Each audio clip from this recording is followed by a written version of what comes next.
say, unless you're Native American, your people came from somewhere, right? Your people came from somewhere. And you know, immigration has always been the base of the country. This country was built by immigrants.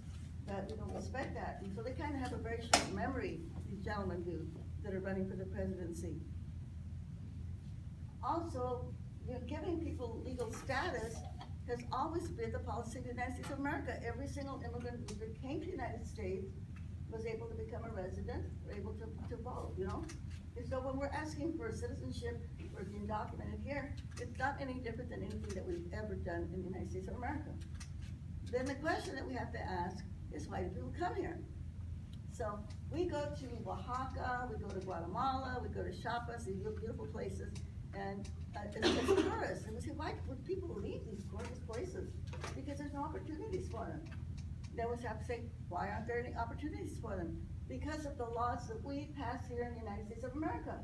We have these laws called the free trade laws that allow American corporations to go into Latin America, and they set up their businesses there. But the profits from those businesses, they don't stay there, they come back to the United States of America. If I say the word bananas, okay? How many bananas do we eat every single day? Wouldn't the people in Guatemala and Honduras and Salvador, wouldn't they be super wealthy just with the millions of bananas that we eat? But no, the money from the bananas goes to Dole, it goes to Chiquita Banana, and these other banana companies. It doesn't stay in those countries because American corporations own the economy in those places there. And those are what they call the free trade agreements. NAFTA is one of those.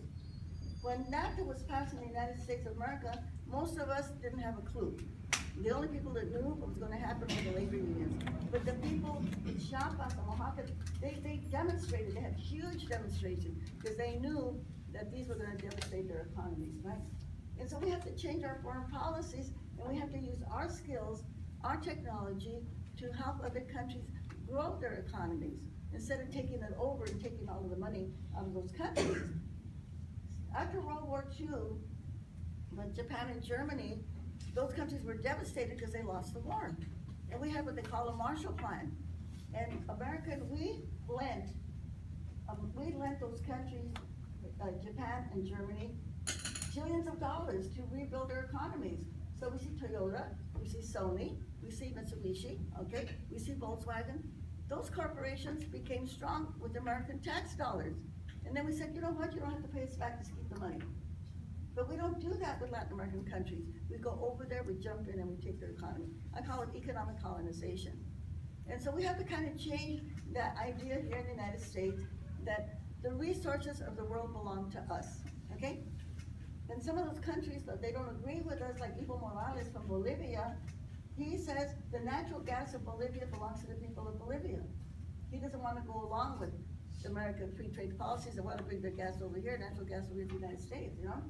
And so this is why we have to change it, and we can make those countries strong. And I don't know how many of you may have been in the marches that we had to stop the war in Iraq, but somebody had a big old sign, and the sign said, how did our oil get under their sand? How did our oil get under their sand? Just think of the billions of dollars that we have spent now in wars in the Middle East. And had we spent that money instead to try to help those countries, right, develop their economies, and you know, I know some of those governments are dictatorships, whatever, but we wouldn't be in this war right now, because it's cost us trillions of dollars and millions of lives of people that have been killed. So it starts from here, from the United States of America. That's why it's so important that we vote, and that we elect people that are going to go, you know, for peace and to really create a just society, and not people that are just out there to dominate, you know, like the people that we've been having in power, you know. So I think it's really important that's why I really hope that everybody here, if you haven't voted before, that you do so, okay, in this next election that we're going to be having, and not just for the presidency, but also for the supervisors and for the city council. I know that the supervisors right now